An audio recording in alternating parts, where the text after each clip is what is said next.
নূর Islamic scribe চ্যানেলে আপনাদের সবাইকে স্বাগত। চ্যানেলটি সাবস্ক্রাইব করে আপনারা পাশে থাকবেন। একটু থামুন। আজ যদি ইবলিস তার খাতা খুলে বসে, সেখানে কি আপনার নামটাও লেখা থাকবে? আসসালামু আলাইকুম ওয়ারাহমাতুল্লাহি ওয়া বারাকাতুহু। প্রিয় ভাই ও বোনেরা, আজ আমি আপনাদের সামনে কোনো বক্তা হয়ে দাঁড়াইনি। আজ আমি আপনাদের একজন হয়ে, আপনাদের মতো একজন গুনাহগার বান্দা হয়ে কথা বলছি। কারণ আমরা সবাই কোনো না কোনোভাবে ভুল করি। কেউ প্রকাশ্যে, কেউ গোপনে, কেউ চোখে, কেউ মনে, কেউ কাজে। আর এই গুনাহের দুনিয়াতেই আমাদের সবচেয়ে বড় শত্রু ইবলিস খুব ধৈর্য নিয়ে বসে থাকে।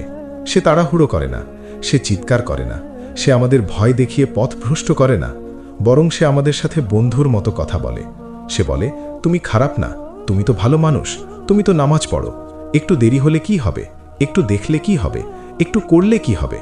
আর এই একটু একটু করেই সে মানুষকে এমন জায়গায় নিয়ে যায় যেখানে মানুষ বুঝতেই পারে না সে কখন আল্লাহ থেকে দূরে চলে গেছে।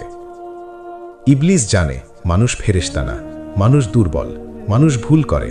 তাই সে মানুষকে বলে না তুমি কাফের হয়ে যাও, সে বলে তুমি ধীরে ধীরে হও। আজ একটা নামাজ বাদ দাও, কাল 2টা। আজ একটা গুনাহ করো তওবা ছাড়া, কাল 2টা। আজ হারাম দেখে লজ্জা পাও, কাল লজ্জাটাও চলে যাবে। আর যেদিন লজ্জা চলে যায় সেদিন ঈমান খুব বিপদে পড়ে যায়, কারণ লজ্জা ঈমানের অংশ। আর ইবলিস চায় এই অংশটা আগে ভেঙে দিতে। ইবলিস তার খাতায় তাদের নাম লেখে যারা আল্লাহকে মনে রাখে না, যারা ফজরের আজান শুনেও ঘুম ঘুরিয়ে নেয়, যারা বলে পরে পড়ব, পরে তওবা করব, পরে ঠিক হয়ে যাব। অথচ তারা ভুলে যায় যে মৃত্যু কখনো পরে আসে না, মৃত্যু আসে হঠাৎ। আজ যারা সুস্থ, কাল তারা কবরের বাসিন্দা। আজ যারা হাসছে, কাল তারা কাফনের কাপড়ে মোড়ানো। কিন্তু ইবলিস এই কথা আমাদের মনে পড়তে দেয় না। সে আমাদের চোখে দুনিয়াকে সুন্দর করে সাজিয়ে দেয় আর আখিরাতকে দূরে সরিয়ে দেয়। ইবলিস সেই মানুষদের নাম লেখে যারা গুনাহ করেও কাঁদে না, যারা গুনাহ করে হাসে, যারা গুনাহকে গল্প বানায়, যারা হারাম সম্পর্ককে প্রেম বলে চালায়, যারা চোখের গুনাহকে বিনোদন বলে মনে করে, যারা জিহ্বার গুনাহকে মজা বলে চালিয়ে দেয়। অথচ এই জিহ্বাই একদিন সাক্ষ্য দেবে, এই চোখই একদিন কথা বলবে, এই হাত পা একদিন বলবে তুমি আমাকে কোথায় ব্যবহার করেছ। কিন্তু সেই দিনের কথা ইবলিস আমাদের ভুলিয়ে দেয়। ইবলিস সেই মানুষদের নাম লেখে যারা আল্লাহর নেয়ামত পায় কিন্তু শুকরিয়া আদায় করে না, যারা সুস্থ শরীর পায় কিন্তু ইবাদত করে না, যারা সময় পায় কিন্তু কুরআনের জন্য সময় বের করতে পারে না, যারা মোবাইলে ঘন্টার পর ঘন্টা কাটায় কিন্তু আল্লাহর সামনে 5 মিনিট দাঁড়াতে কষ্ট পায়। আর ধীরে ধীরে এই কষ্টটাই স্বাভাবিক হয়ে যায়। তখন মানুষ আর বুঝতেই পারে না তার অন্তর কতটা শক্ত হয়ে গেছে। ইবলিস সেই মানুষদের নাম লেখে যারা নিজেকে অন্যদের থেকে ভালো মনে করে, যারা বলে আমি তো চুরি করি না, আমি তো খুন করি না, আমি তো বড় পাপ করি না।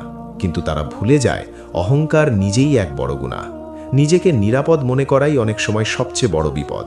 কারণ যে মানুষ নিজেকে ভালো মনে করে সে আর নিজেকে ঠিক করার চেষ্টা করে না। আর যে মানুষ নিজেকে ঠিক করার চেষ্টা বন্ধ করে দেয়, ইবলিস ঠিক তাকেই চায়। কিন্তু প্রিয় ভাই ও বোনেরা, আজ আমি আপনাদের এই ভয় দেখানোর জন্য এসব কথা বলছি না, বরং একটি আশার দরজা খুলে দেওয়ার জন্য বলছি।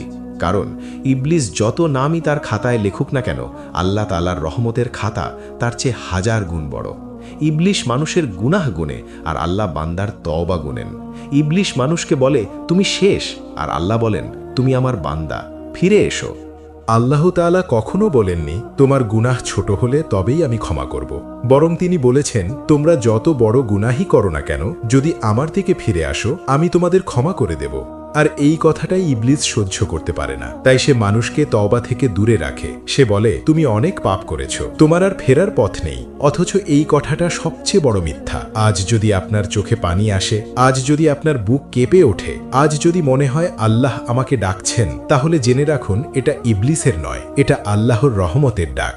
আর যে মানুষ এই ডাক শোনে তার নাম ইবলিসের খাতায় বেশিক্ষণ থাকে না, বরং আল্লাহ ফেরেশতাদের বলেন আমার বান্দা ফিরে এসেছে, তার গুনাহ মুছে দাও। এই দুনিয়া খুব অল্প সময়ের, খুব প্রতারণাময়। আজ যা সুন্দর লাগছে কাল সেটাই কাঁটার মতো বিঁধবে। আজ যাকে ভালোবাসা মনে হচ্ছে কাল সেটাই আযাব হয়ে দাঁড়াবে। তাই এখনো সময় আছে, এখনো নামাজ শুরু করার সময় আছে, এখনো হারাম ছাড়ার সময় আছে, এখনো কুরআনের দিকে ফিরে আসার সময় আছে, এখনো আল্লাহকে ডাকার সময় আছে। কারণ যতক্ষণ নিঃশ্বাস চলছে ততক্ষণ তওবার দরজা খোলা। আল্লাহ আমাদের নাম যেন ইবলিসের খাতায় না থাকে। আমাদের অন্তরকে হেদায়েত দান করুন।